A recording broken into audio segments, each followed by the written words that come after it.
Bonjour, merci, désolée, j'avais du mal à m'y retrouver dans les boutons.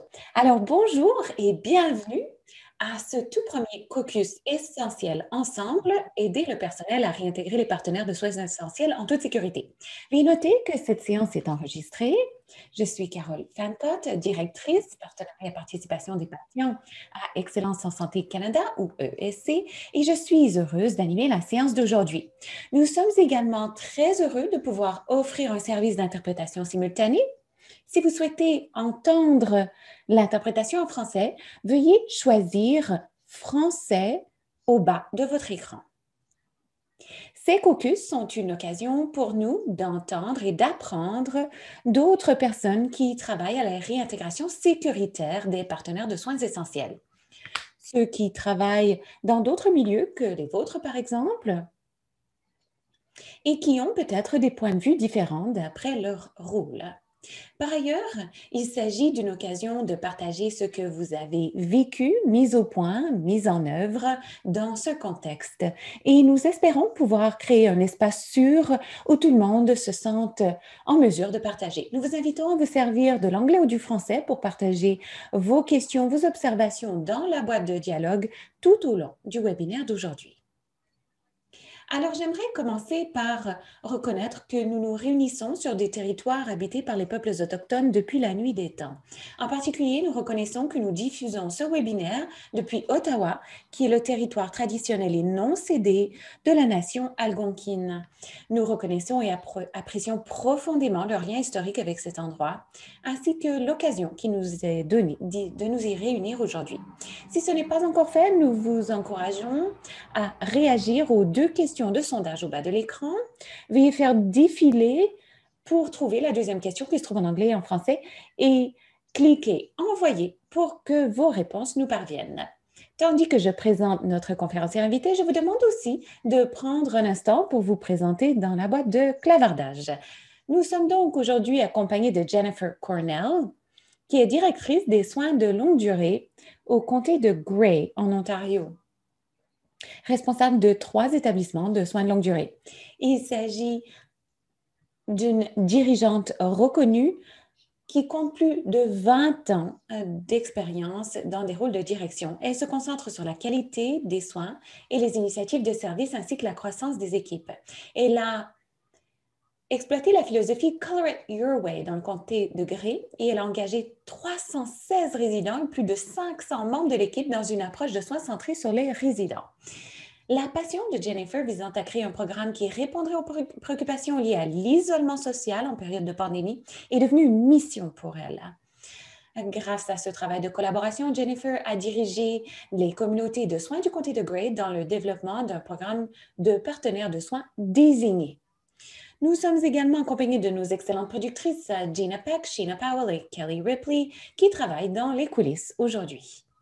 Alors, je vous souhaite la bienvenue et un bienvenue tout spécial aux résidents, patients, familles, soignants et partenaires de soins essentiels qui sont avec nous aujourd'hui. Nous allons donc faire défiler nos diapositives afin d'examiner ensemble Excellence en santé Canada.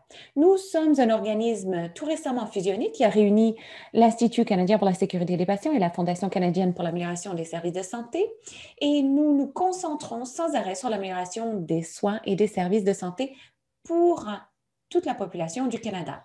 Dans le cadre de la séance d'aujourd'hui, je vais vous donner un aperçu du programme Essentiel Ensemble et ensuite, nous entendrons Jennifer qui parlera des moyens par lesquels son organisation et le comté de Grey ont aidé son personnel afin d'assurer une réintégration en sécurité des partenaires de soins essentiels dans ces établissements. Notre objectif dans le cadre de ce caucus est de partager ensemble ce qui s'est produit partout au Canada et comment nous accueillons en toute sécurité les partenaires essentiels de soins. Au fil de cet exposé, veuillez vous servir de la boîte de clavardage pour partager plutôt vos questions et vos réflexions. Alors, qu'est-ce que Essentiel Ensemble?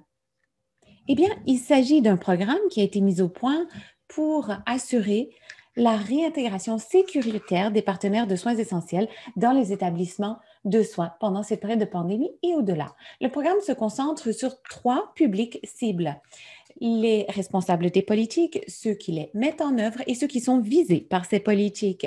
Donc, au final, l'objectif de ces caucus nationaux est l'action derrière ces politiques et directives. À son centre, ce programme vise à reconnaître la valeur jouée par les partenaires essentiels de soins dans le système de soins de santé et dans les soins prodigués à leurs proches et distinguer les partenaires de soins essentiels du statut de visiteur. Ici, vous verrez comment nous avons tracé cette distinction entre leurs fonctions.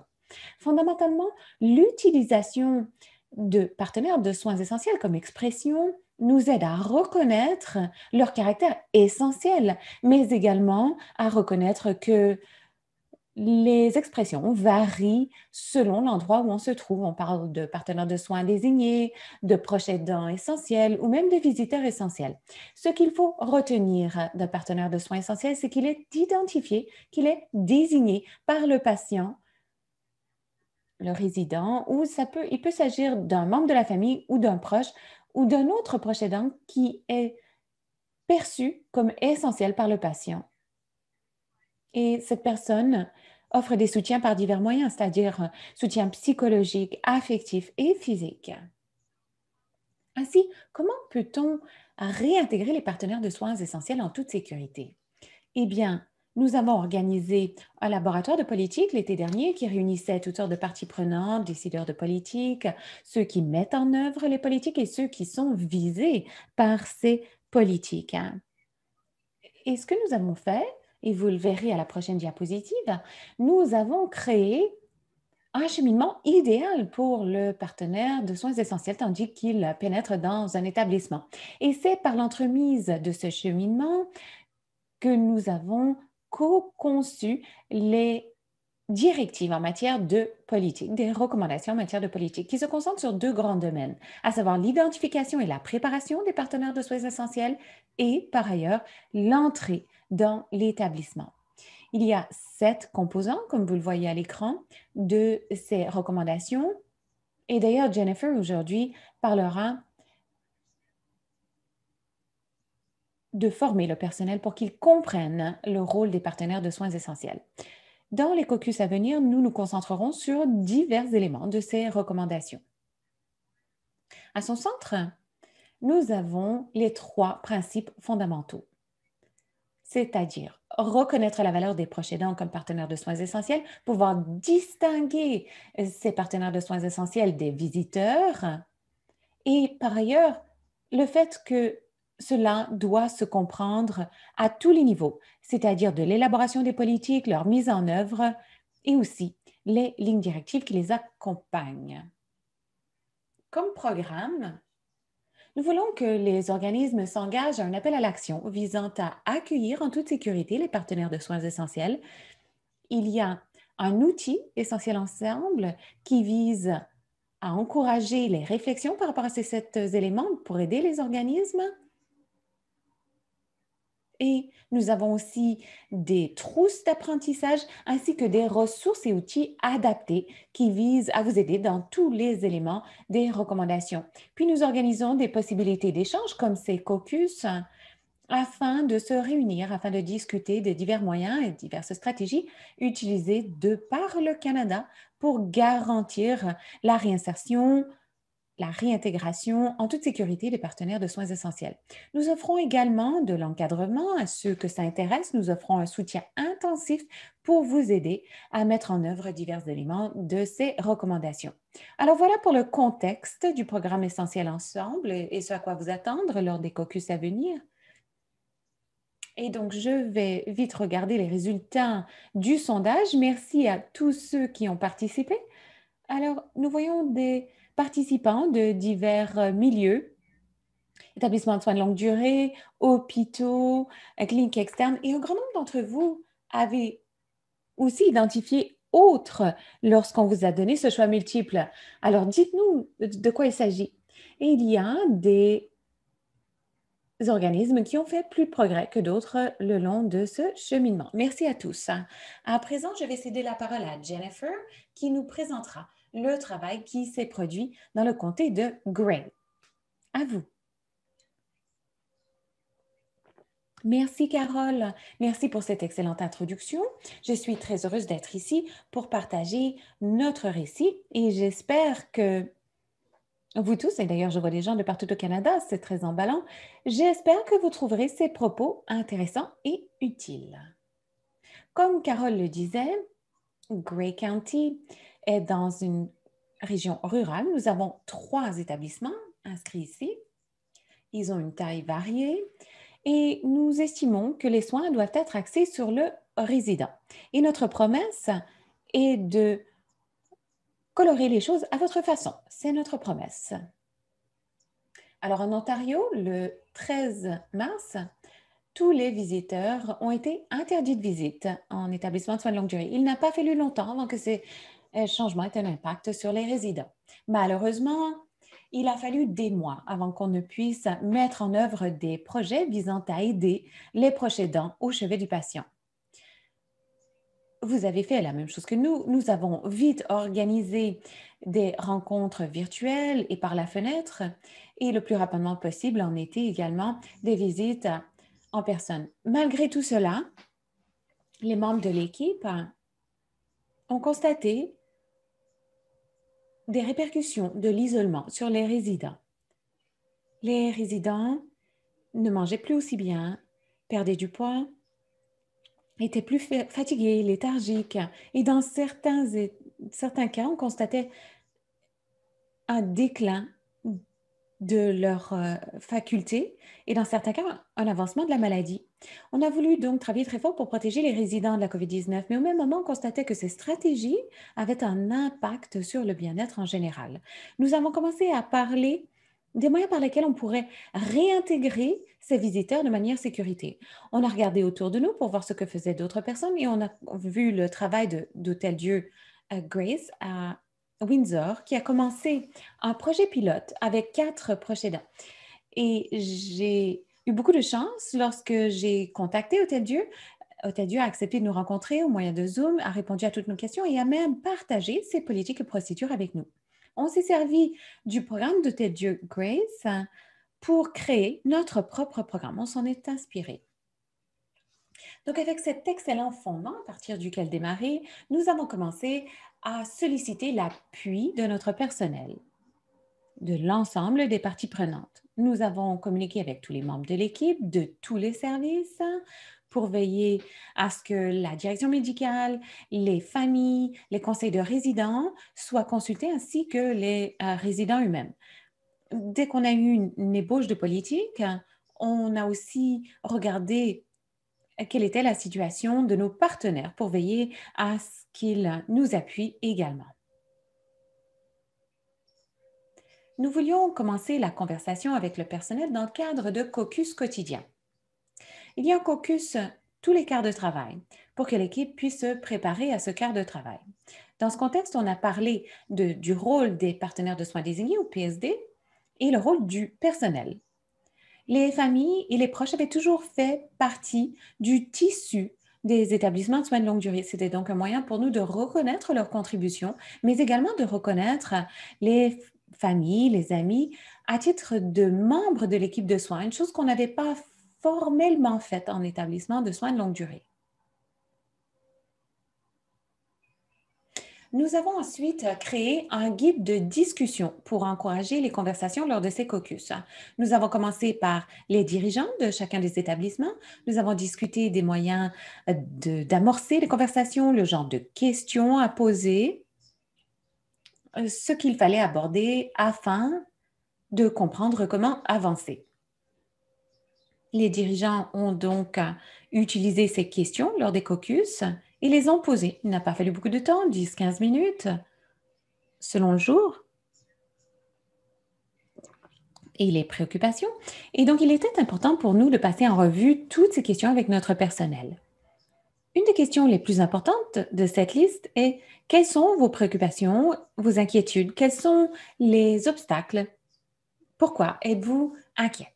Et de quoi êtes-vous inquiet? Alors, qu'avons-nous appris? Nous avons appris, à la lumière des caucus, qu'il y avait deux grands thèmes de préoccupation. D'abord, la sécurité et ensuite, la clarté des rôles. Le personnel avait des préoccupations par rapport au nombre de personnes qui viendraient dans l'établissement. Comment former les partenaires de soins essentiels? Comment gérer le volume de personnes?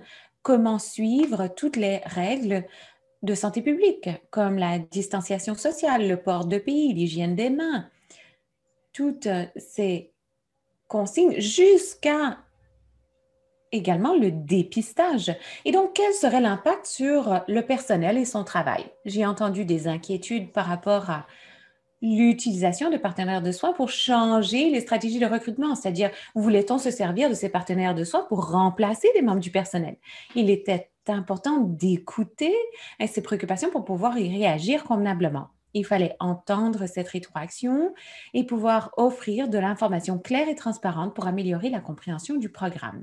Nous avons créé des partenariats avec notre plateforme d'apprentissage en ligne Surge Learning ainsi que avec nos partenaires de soins eux-mêmes qui ont pris ces modules, mêmes modules, ils ont suivi les mêmes modules que le personnel pour la prévention et le contrôle des infections, le port de l'EPI, comment mettre et enlever l'EPI, ainsi que l'hygiène des mains et ainsi de suite. Nous avons aussi aidé les partenaires de soins en déployant du personnel pour leur expliquer comment mettre et enlever leur EPI pour répondre à toutes leurs questions au final.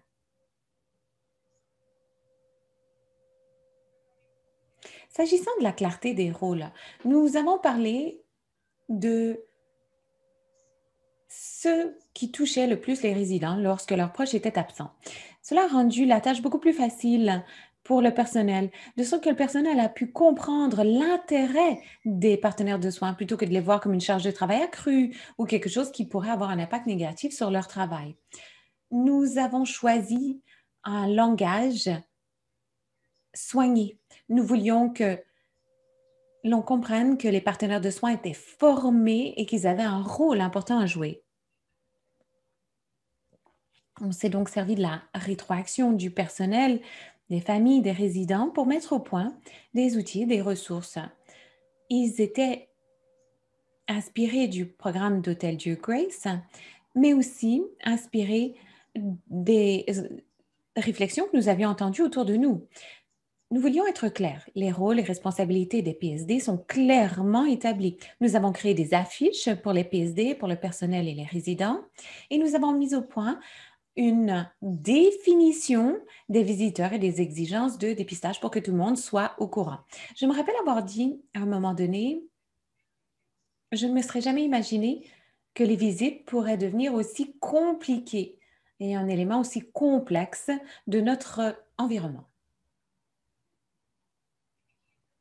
C'est devenu très clair, très tôt dans l'initiative, que ce projet ne concernait pas seulement des visites sécuritaires en pandémie. C'était le début d'un virage culturel, d'une reconnaissance formelle, du soutien essentiel de ces personnes dans le cadre de l'équipe de soins. Nous avons eu l'occasion de mettre au point un groupe collaboratif de dirigeants de partout en Ontario qui s'adonnaient au même travail, des participants d'Hôtel Dieu, de Bruyère, de People Care et nous sommes un groupe d'infirmières qui se réunit 2 fois par mois pour collaborer et trouver des solutions à nos difficultés et évaluer également ces solutions par la suite. Nous envoyons des sondages tous les 3 mois pour savoir ce que le groupe a à dire. Et voici quelques faits saillants de ces sondages. Alors, nous voulions donner aux membres de l'équipe la possibilité de partager leurs préoccupations, leurs commentaires, identifier des zones d'amélioration éventuelles et également souligner les réussites. Les réactions sont ce qu'on espérait. Elles confirment ce qu'on croyait, à savoir que les partenaires de soins sont essentiels et qu'ils sont valorisés à titre de membres de l'équipe. Les gens étaient très heureux donc du programme lui-même dans l'ensemble. Les gens se sentaient confiants qu'il y avait suffisamment de pays. Et une autre question très importante, selon vous, les PSD sont-ils adéquatement formés? Eh bien, qu'on ait un pourcentage élevé qui ait dit oui, on a quand même constaté là un domaine d'amélioration potentielle.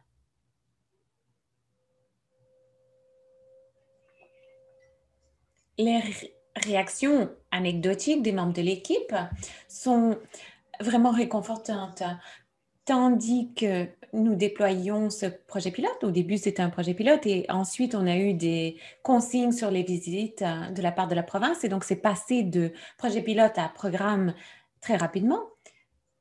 Et vous savez, je disais souvent que si on était mu simplement par la gratitude, ce programme de PSD serait suffisant pour survivre à la pandémie.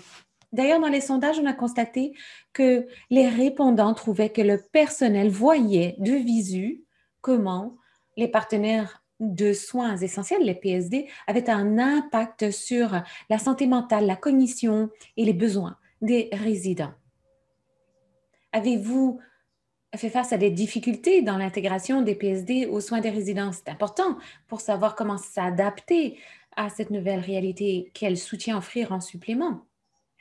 Et voilà une chose qu'on n'avait pas prévue. Le personnel a dit, ils ne savent pas toujours à qui donner de l'information.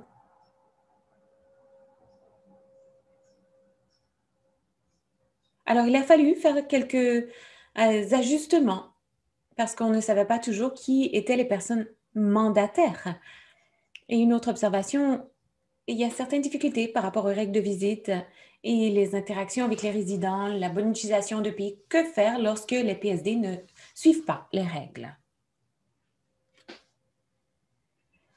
Lorsqu'on a demandé de la rétroaction, bon, il faut être prêt à l'entendre et à s'en servir également pour apporter des améliorations. Et voici donc quelques autres observations à souligner pour comprendre les avantages, les bienfaits associés à la présence des PSD. Alors, quelles sont les leçons apprises de cette expérience? Les enseignements à retenir. Si je pouvais en choisir quelques-uns,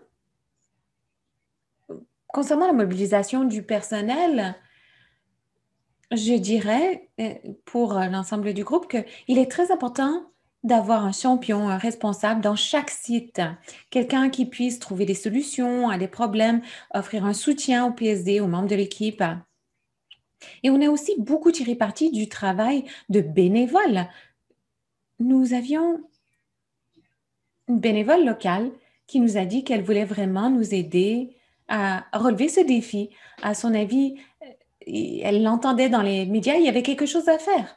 Elle voulait lutter contre cet isolement social. Elle voulait savoir ce qu'elle pouvait faire pour nous aider. Alors, Linda nous a aidés et a aidé surtout les PSD, tandis qu'ils suivent le programme. J'ai dit que les PSD ont dû suivre une formation, des modules en ligne, et donc il y a parfois des difficultés techniques, et c'était un des domaines où Linda, notre bénévole, a pu mettre la main à la pâte. Communication, les mots qu'on emploie sont importants. Les dirigeants doivent être d'accord sur des messages clés et se servir de ces mots. On s'est servi de mots et de phrases comme les proches aidants sont des membres essentiels de l'équipe, ils sont valorisés. Et lorsqu'on parle des risques, de l'introduction et de la réintroduction des visiteurs dans l'établissement, entre autres, on dit qu'en Ontario, avec un test positif, soit chez un bénévole, un résident ou un membre du personnel, on déclare une éclosion. Donc, on en a parlé tout de suite, d'entrée de jeu. Si un PSD a un test positif à la COVID, on devra réagir exactement de la même façon que si c'était un membre du personnel ou un résident. On ne pointera personne du doigt, on le sait d'entrée de jeu, on doit déclarer une éclosion et réagir en conséquence.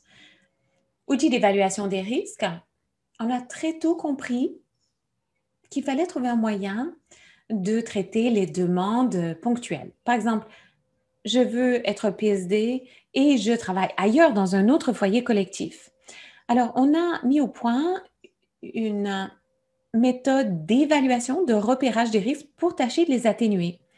On essaie de partager cet outil, mais bon, on n'a pas encore tout à fait mis la dernière main à cet outil. Et enfin, le processus de conformité. Vous savez, on a dit dans la réaction au sondage que parfois les PSD ne respectaient pas les règles. Lors des sondages, on a compris que de vouloir surveiller les PSD, ce n'était pas facile, hein. Et donc, on a parlé du processus, c'est-à-dire que faire si le PSD ne suit pas les règles, à qui s'adresser, comment aider le PSD.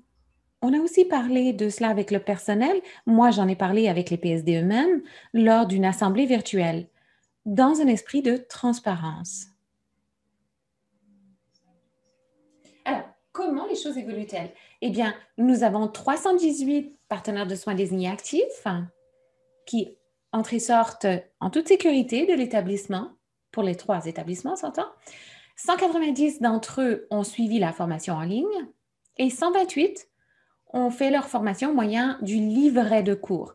Il fallait être prêt pour les PSD qui avaient du mal avec la technologie, soit ils n'avaient pas la technologie à la maison ou alors ils n'avaient pas l'Internet au débit ou alors ils préféraient se servir d'un livret.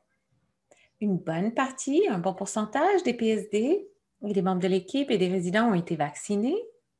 Tous les résidents ont été vaccinés d'ailleurs, avec les 2 doses. Et les PSD, les membres de l'équipe, ont eu leur première dose. En Ontario, on nous demande de faire des tests de dépistage rapides à la COVID-19. Les tests rapides à antigènes exigent 3 répétitions par semaine. Donc, il faut faire 3 tests par semaine. Donc, on offre 600 tests de dépistage rapide de la COVID-19 toutes les semaines pour encourager les visites des PSD. Alors, il y a des membres de l'équipe qui disaient qu'ils étaient préoccupés des PSD qui vont dans des centres d'évaluation pour recevoir un test. Non, c'était avant ces tests de dépistage rapide. Donc, on a trouvé un moyen, avec la participation du personnel, d'offrir du dépistage sur le site. Et cela a été un programme très utile, au final. Alors, comment penser à demain? Nous n'avons pas toutes les réponses, mais nous avons déjà commencé à poser des questions, à savoir comment intégrer les leçons apprises et la valeur du programme PSD après la COVID-19. Par exemple, comment pourrait-on inclure les PSD dans le cadre d'un nouveau processus en le formalisant? Pourrait-on rajouter les PSD à un point permanent à l'ordre du jour lors d'assemblées? Je serais intéressée de savoir ce qu'en pensent mes pairs et mes collègues du secteur de la santé, à savoir comment la présence des partenaires de soins, le soutien des partenaires de soins s'est inscrit de manière permanente dans vos processus.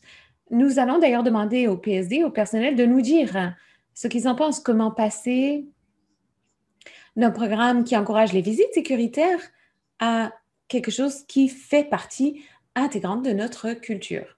Et voici quelques témoignages où des dirigeants ont pu vraiment souligner la différence et la valeur de ce programme.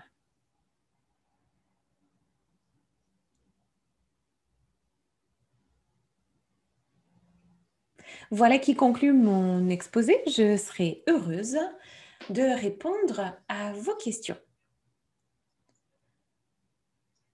J'aimerais savoir ce qui est possible et ce que vous faites de votre côté.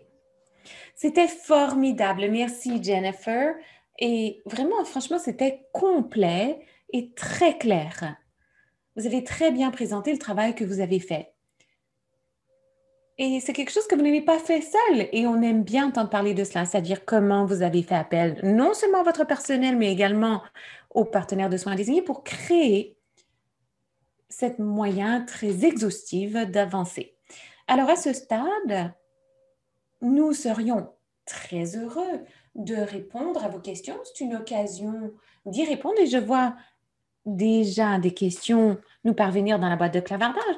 J'espère que vous voudrez aussi partager peut-être quelques difficultés de sorte que l'on puisse vous offrir des suggestions.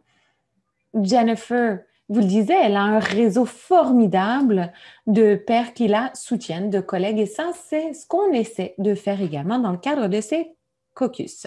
Alors, je me tourne vers la boîte de dialogue. Il y a une question ici de Anne O'Riordan. Bonjour Anne. Elle dit Les partenaires de soins désignés avaient-ils des recommandations concernant une amélioration pendant ou après la pandémie? Donc, une fois que les restrictions seront éliminées.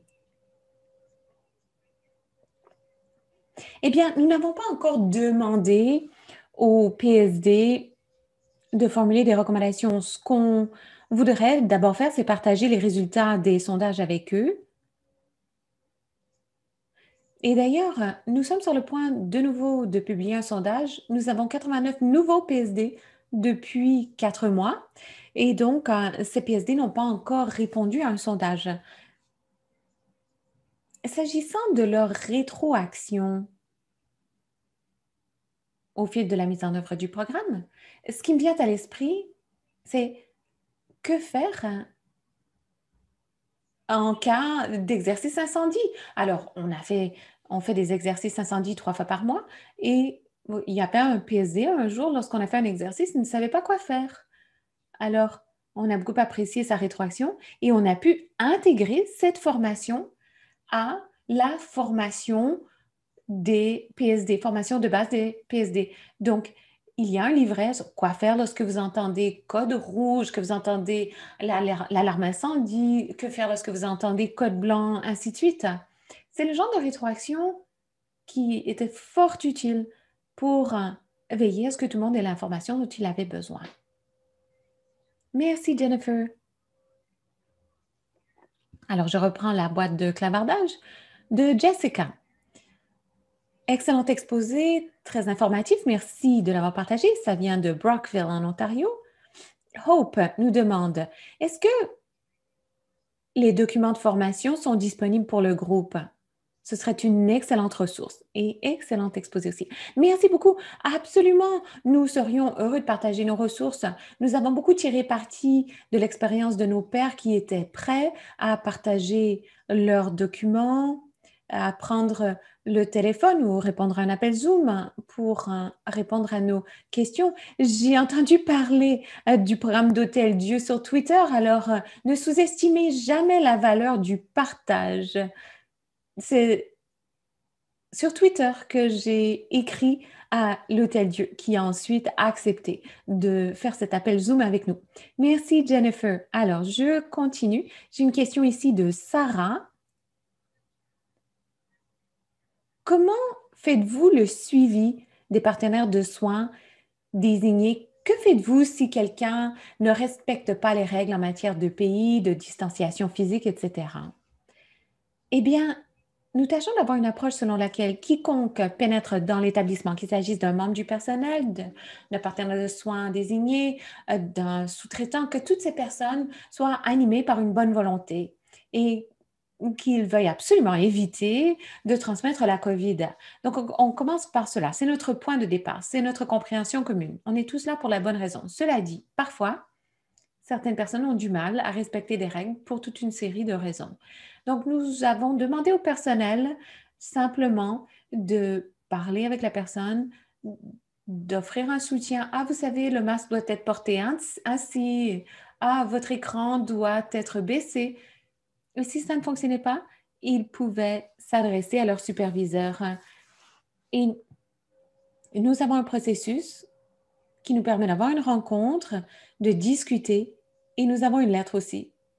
Donc, nous avons une lettre qui dit, nous nous sommes rencontrés, malheureusement, nous sommes incapables de permettre à votre PSD de venir, mais il y a une date limite, c'est-à-dire dans quelques semaines, nous allons réévaluer. Alors, nous l'avons fait, c'est-à-dire qu'un membre de la famille, ensuite, aide ce partenaire de soins désigné qui a un peu de mal avec les protocoles à les suivre et ensuite cette personne est réintégrée. Il y a un processus d'appel, donc si quelqu'un a l'impression que c'est injuste, il faut avoir un processus d'appel pour pouvoir en discuter. Merci Jennifer. C'est vraiment très important. Le modèle que vous nous présentez ici est un modèle de conciliation, c'est-à-dire qu'on essaie de trouver des solutions ensemble et avec ce processus d'appel, évidemment. Alors, j'aime beaucoup vos observations. Continuez, continuez de partager, n'hésitez pas. Je poursuis avec les questions. Anne qui dit que le programme est très encourageant, c'est très encourageant pour les familles, les partenaires de soins et elle espère que ce sera publié, partagé à vaste échelle. Est-ce que vous laissez d'autres personnes pénétrer dans l'établissement en dehors des partenaires de soins désignés? Et ça nous provient de Mallory, en Saskatchewan.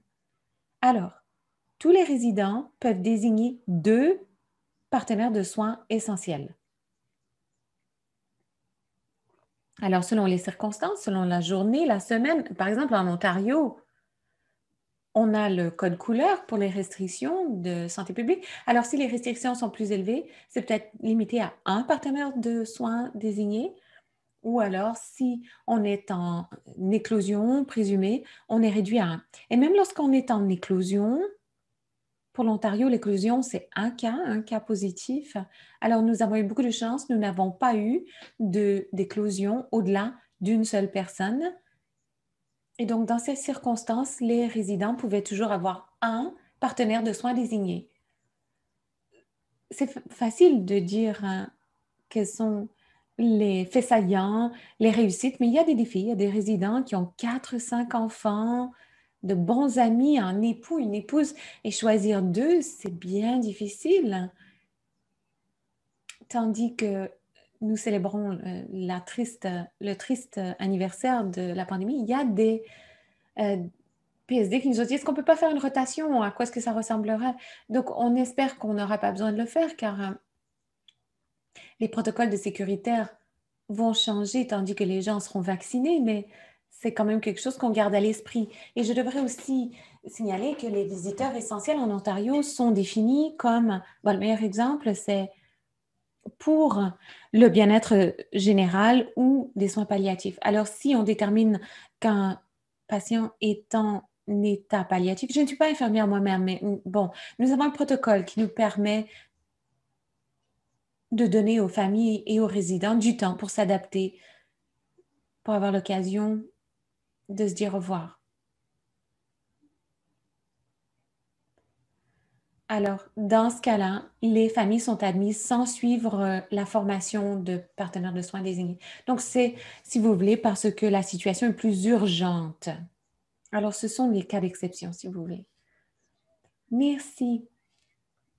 Alors, je vois d'excellentes observations, de bonnes questions. Je vous encourage à échanger dans la boîte de clavardage. Vous pouvez réagir aux questions qui sont posées. Il y a un suivi de Mallory. Vous y avez fait allusion.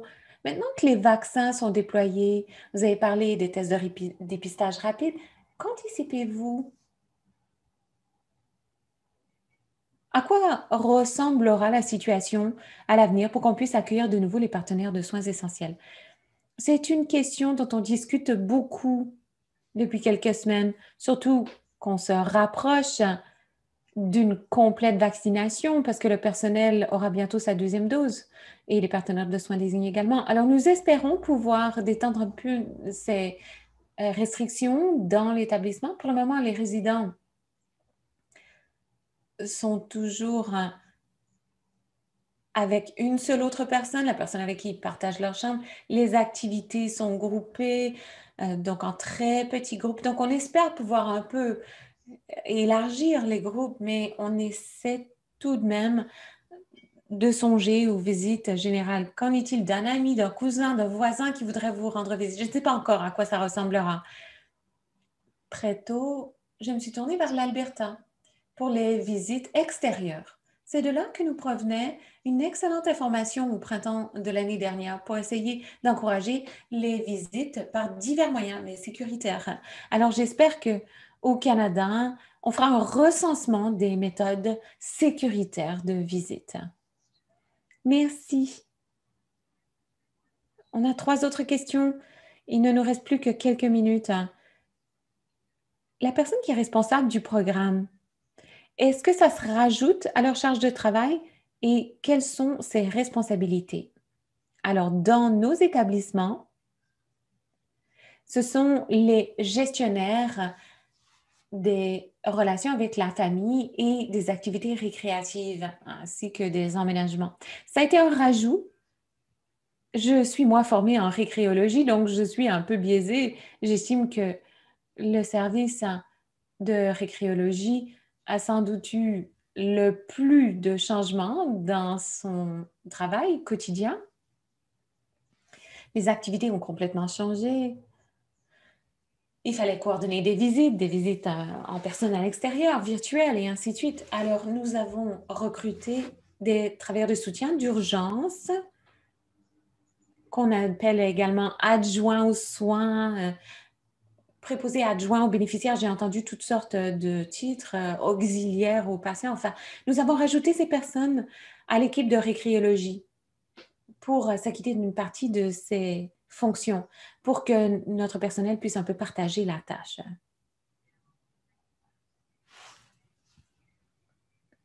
Mike dit que la crainte est souvent un obstacle à la réintégration sécuritaire des partenaires de soins. Vous en avez un peu parlé dans votre exposé, mais quelles sont les stratégies que vous avez mises en œuvre pour tenir compte des craintes des membres de votre équipe, par exemple, et plus précisément, les craintes des partenaires de soins désignés, les proches aidants qui seraient préoccupés également. Ça a été une énorme conversation. Ça continue d'être une conversation. Nous tâchons d'équilibrer les inquiétudes avec le scénario du pire et ce qui se produit. Je dois le faire moi-même. Je me dis, bon, les chiffres sont faibles dans la zone entourant l'établissement. Bon, on pourrait voir le scénario du pire, mais pensons au plus logique, au plus réaliste. Alors, en ce qui nous concerne, il s'agit de penser à toutes les stratégies mises en place pour assurer la sécurité des résidents et montrer, par comparaison, que les partenaires de soins désignés suivent aussi ces mêmes stratégies. Et chacun est un élément du casse-tête pour prévenir la transmission. Alors, on a le port de pays, l'hygiène des mains, le dépistage, le questionnaire à l'entrée. Enfin, on a fait beaucoup de travail pour comparer, montrer que le personnel ne transmettait pas la COVID et le personnel doit aussi aller faire des courses, hein, doit aller au supermarché. Alors, c'est le cas aussi des partenaires de soins désignés. Et ce petit rappel aussi que eux-mêmes ne veulent pas non plus être le responsable d'une transmission éventuelle. Nous sommes tous là pour aider les résidents. Nous avons tous le même objectif. Alors, avoir ces conversations en répétition, c'est très utile. Je pense qu'il est important d'insister sur ce message. Les partenaires de soins désignés font partie de l'équipe de soins.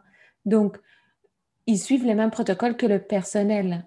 Alors, il nous reste 30 secondes seulement. Une dernière question. Pouvez-vous nous dire comment vous déterminez s'il y a un niveau d'urgence plus élevé vers la fin de la vie? Comment vous faites pour le déterminer? Eh bien, Carole, je pourrais peut-être vous donner davantage d'informations après ce webinaire. Il y a une échelle de palliation utilisée par les professionnels. Bon, je ne suis pas infirmière, mais essentiellement, l'équipe clinique a fait beaucoup de travail avec le directeur médical pour parler des moyens par lesquels on peut identifier les changements dans l'état de santé et qu'il faut faire venir les membres de la famille plus tôt dans ces cas-là. Bien, merci. Oh, alors, vous recevez beaucoup de remerciements dans la boîte de clavardage. Merci, Jennifer. Alors, je pense que nous allons passer à notre dernière diapositive qui vous montrera les caucus à venir. C'était formidable. Merci, merci pour la conversation. Jennifer, merci aussi d'avoir fait un exposé si exhaustif pour présenter votre travail visant à réintégrer les partenaires essentiels de soins. Alors, je vous présente ici la liste des prochains caucus, dont le 8 avril. Madame Jones, qui sont vos partenaires de soins essentiels, c'est-à-dire comment les désigne-t-on? Vous allez voir les dates pour les séances subséquentes. Alors voilà qui met fin à ce caucus, mais avant de nous quitter, je souhaite vous remercier une dernière fois. Merci à Jennifer. Merci à notre équipe d'apprentissage et merci à vous tous dans notre public d'avoir participé si activement à notre conversation. Voilà qui met fin au webinaire d'aujourd'hui. passez une excellente fin de journée et une excellente fin de semaine. Merci et à la prochaine.